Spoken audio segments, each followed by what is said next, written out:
Although our society has moved beyond the use of swords for self-defense, Autumn River Taiji offers instruction in sword form and fencing. Furthermore, it is our belief that studying sword is more than just a sporting activity or cultural curiosity. At the root of our practice is the idea that a sword, or indeed any tool, can be used in a way that is in harmony with its natural properties.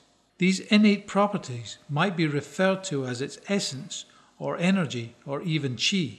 By harmonizing with its chi, its use becomes efficient and effortless. While the sword form teaches the rudiments of moving with a sword, fencing gives us an opportunity to test our understanding in a more dynamic and enjoyable way. We see the extent to which we can maintain the principles even when faced by another fencer. The temptation to use strength to block a sword thrust is extremely strong, but we try to replace that tendency with good footwork and body movement. The Taiji student interested in martial arts learns about footwork from fencing, adding to the lessons already gained from push hands, which we practice in a fixed stance. It must be stressed that this is not training for a sword fight, but rather in how to move to gain a superior position with or without a weapon. An important concept in martial study is fighting distance, and as Taiji is a close quarter system, a major question is how we close distance with our partner without leaving ourselves exposed to danger. The final cut that results from successfully closing distance is no doubt satisfying, but not as important as the skill of closing safely to make the cut possible. For the most part, Taiji fencing does not have prearranged attacks and defenses. A greater freedom is permitted, making the process much more like a game.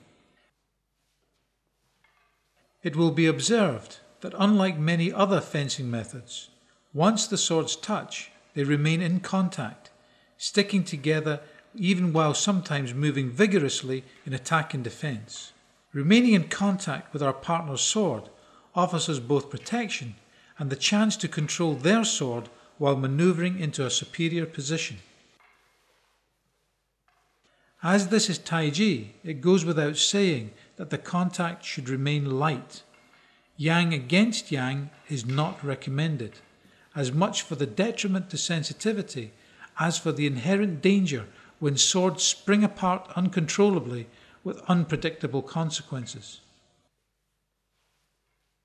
Once we realize that resisting force with force escalates to dangerous levels, we begin to understand the subtlety inherent in the art and are on our way to becoming a Taiji fencer.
A good Taiji fencer seeks first to maintain a solid defense.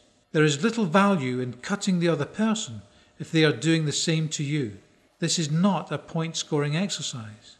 A cut must be decisive, meaning that there is no possibility of a mutual kill. As already has been mentioned, the aim is to use good footwork to avoid the attacks of the other fencer rather than forcing their sword away. The sword can be held lightly and become sensitive to the yang energy coming from the other sword. Sensing the yang in the other person's sword is the key to victory in Taiji fencing.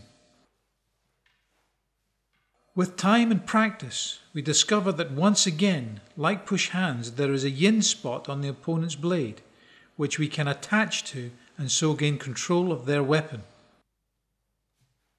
Naturally, they will try to shake us off and regain control, but for every movement they perform, we adjust to keep control.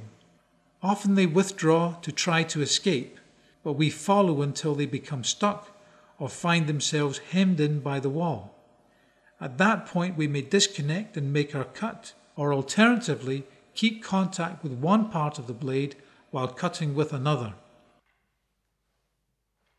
Although enjoyable on the level of a game, Taiji fencing is not simply for sporting enjoyment or learning to fight.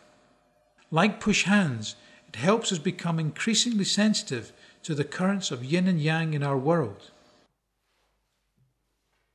While flowing with life, not resisting or insisting, is the ideal for a Taiji student, the challenge of fencing is to use those very ideas in a positive yet flexible way.